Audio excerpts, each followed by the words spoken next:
नमस्कार शेतकरी बांधवांनो. नुकताच महाराष्ट्र सरकारने जाहीर केलेला नियम म्हणजे नमो शेतकरी योजना. ही योजना सरकारने शेतकऱ्याच्या हितासाठी केलेली योजना आहे. चला तर या योजनेबद्दलची माहिती पाहू. नमस्कार मित्रांनो, माझं नाव सतीश वानकडे आणि GR शासन नियम हे माझं चॅनल. या चॅनलमार्फत मी तुम्हाला शासनाच्या नवनवीन GR बद्दलची माहिती देतो. तर तुम्ही या चॅनलवर नवीन असाल तर चॅनलला सबस्क्राईब करा आणि व्हिडिओला लाईक करा व व्हिडिओला कुठेही स्किप न करता हा व्हिडिओ पूर्ण पहा, जेणेकरून तुम्हाला या योजनेबद्दलची माहिती पूर्ण मिळेल. तर चला बांधवांनो, तुमचा जास्त वेळ न घेता तुम्हाला या योजनेची माहिती देण्यास सुरुवात करतो. शासन हे नेहमी शेतकऱ्यांच्या हितासाठी नवनवीन GR व नियम काढत असते. हल्लीच्या काळात जय जवान जय किसान या नाऱ्याकडे शासनाने जास्त लक्ष देत आहे असे दिसून येत आहे. तसंच भारत हा कृषीप्रधान देश आहे, त्यामुळे शासन हे शेतकऱ्यांसाठी नवनवीन GR व नियम काढत असते.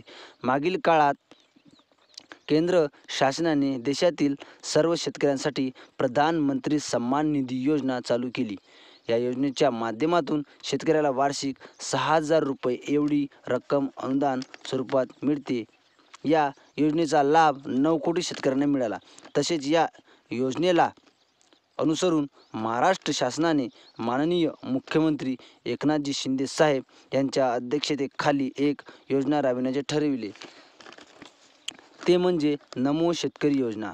महाराष्ट्र शासनाने नुकताच जाहीर झालेला अर्थसंकल्प शेतकऱ्यांसाठी नमो शेतकरी योजना अंतर्गत वर्षाला 6,000 रुपये अनुदान देण्याचा निर्णय घेतला.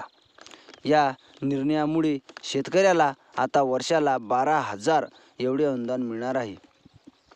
या योजनेसाठी तुम्हाला कोणतीही नवीन कागदपत्रे करण्याची आवश्यकता नाही. जर तुम्ही PM किसान सन्मान निधीचा लाभ घेत असाल तर या योजनेचा लाभ तुम्हाला अवश्य मिळेल. PM किसान निधी योजना ही केंद्र सरकार तर नमो शेतकरी ही योजना राज्य सरकार चालवते. या दोन्ही योजनेअंतर्गत आता शेतकऱ्याला वार्षिक 12,000 एवढी रक्कम अनुदान स्वरूपात मिळणार आहे. तर धन्यवाद मित्रांनो, तुम्ही हा व्हिडिओ पूर्ण बघितल्याबद्दल.